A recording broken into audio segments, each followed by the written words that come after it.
ММФ предвидува раст на македонската економија од 5,5% во 2021-та. Како корона кризата може да се одрази врз тоа? Анализа на експерти.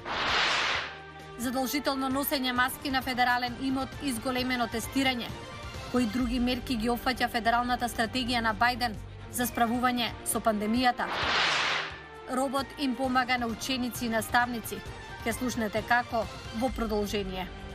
Останете со нас. Поздрав од Вашингтон, јас сум Милена Ѓоргиевска. Ова е Ньюсфлеш на Гласот на Америка на македонски. Меѓународниот монетарен фонд предвидува раст на македонската економија од 5,5% во 2021 година. Експертите велат дека сепак тоа ќе зависи од справувањето со корона кризата. Мики Трајковски известува.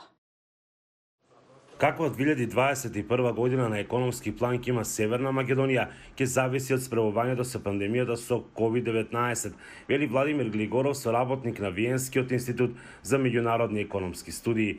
Колку побрзо пандемијата се стави под контрола, тогаш и стопанството релативно брзо би можело да се врати таму каде што беше, но и да продолжи да се развива, вели тој. Тие стапки може да бидат и 4, 5 и 6 на 100 во моментов на кога земјата или стопанството почне да се опоравува и доколку се генерално стабилизира состојбата во Европската Унија, тогај би требало да дојде до релативно брзо опоравување. Глигоров е оптимист дека стопанскиот раст ќе биде позитивен годинава. Сепак вели многу работи ќе зависат и од случувањата надвор од државата. Македонското стопанство не е затворено. Извозот играе доста значителна улога во тоа. Тоа е и добро и лошо, бидејќи ова конкретна ситуација, бидејќи трговинската размена се намалува заради епидемијата. И професорот и поранечен министер за финансии Трајко Славевски смета дека многу нешто ќе зависат од главните трговски партнери, земјите од ЕУ и водечкиот наш конзумент на извоз од Германија. Се надевам дека оние сектори со кои што Република Македонија е поврзана, како што е автомобилската индустрија, текстилната индустрија и некои услужни сектори, сепак ќе имаат можност за одредено функционирање, односно одреден раст, но сето тоа зависи од тоа како се однесуваме внатре во земјата во борбата против COVID-19.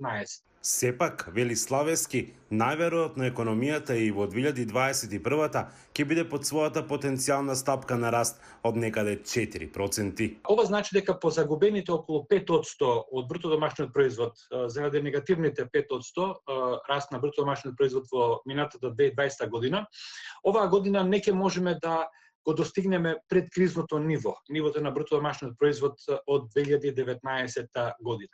Министерот за финансии Фатмир Бесимин одамна изјави дека 21 ќе биде во знак на заштита на здравјето, економското заздравување и реформи на забрзан раст на среден и долг рок. Проектиран бил раст од 4,1%, додека бројот на вработени е проектиран да порасне за 1,9%.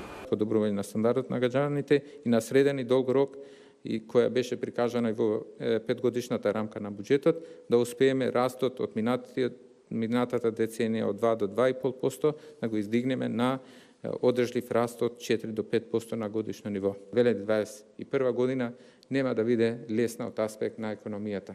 Министерот Бесими вели дека во предвид го имаат и на предвидливиот карактер на кризата со COVID-19 и покрај позитивните случувања во насока на нејзино решавање. Од Охрид, Гласот на Америка, Мики Трајковски.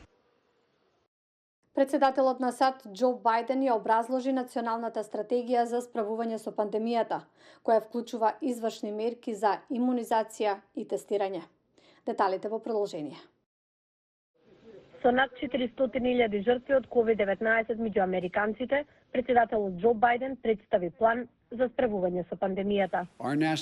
Нашата национална стратегија е содржајна. Базирана е на наука, а не политика. Базирана е на вистина, а не негирање. Детална е. Бајден потпиша серија извршни мерки, вклучувајќи задолжително носење заштитни маски, тестирање и барање за карантин за тие што патуваат, поддршка за отворање на училиштата и заштита на вработените од неопходниот сектор, кои мора да работат. Ова е мерка како во воени времиња. Денес ставам подпис на извршни мерки за да се користи актот за производство во одбраната. И сите други расположливи капацитети да им се стават на располагање на федералните агенции и приватната индустрија, за да се забрза процесот на производство на се што е неопходно за заштита, вакцинација и грижа за нашите луѓе. САД исто така повторно ги обновија врските со глобалната здравствена заедница. Главниот медицински експерт во Белата куќа доктор Ентони Фаучи најави враќање на членството во Светската здравствена организација и поддршка на глобалните напори за справување со пандемијата.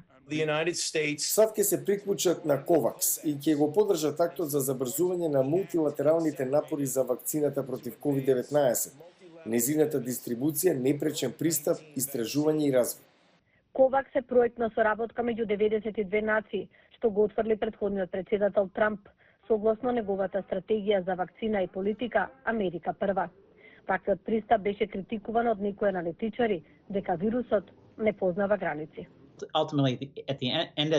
Конечно, на крајот од денот, за другите држави и партнери, но и да се обезбеди стабилно за нашата национална безбедност и економски интереси.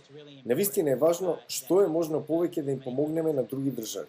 Обновената поддршка и враќањето на финансирањето за Светската здравствена организација беше поздравено од генералниот директор на организацијата. Ова е добар ден за СЗО, добар ден за глобалното здравје. Повеќе од 17 милиони американци веќе примија вакцина против COVID-19. Администрацијата на Бајден сега е фокусирана да обезбеди 100 милиони дози по првите 100 дена. А од вестите иновативни решенија за време на пандемијата. Погледнете како робот ги поврзува наставниците и учениците на онлайн настава. 2020-та беше чудна година за средношколката Софија Дженсен. It's very strange. Чудно е особено ако треба да биде последната година на средното училиште. Треба да е забавно, а и најважен е првиот семестар. Сега се е наопаку.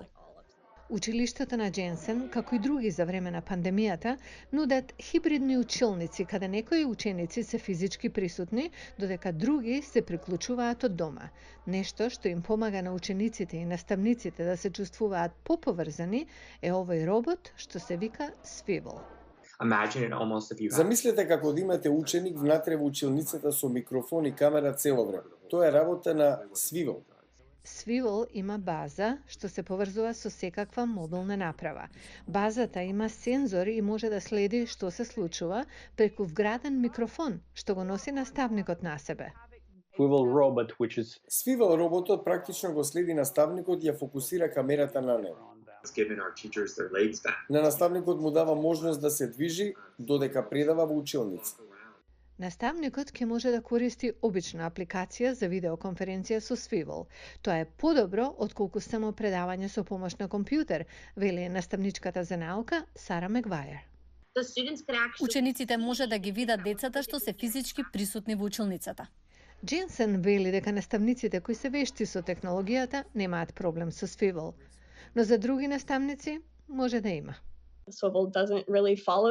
Swivel не ги следи секогаш низ училницата.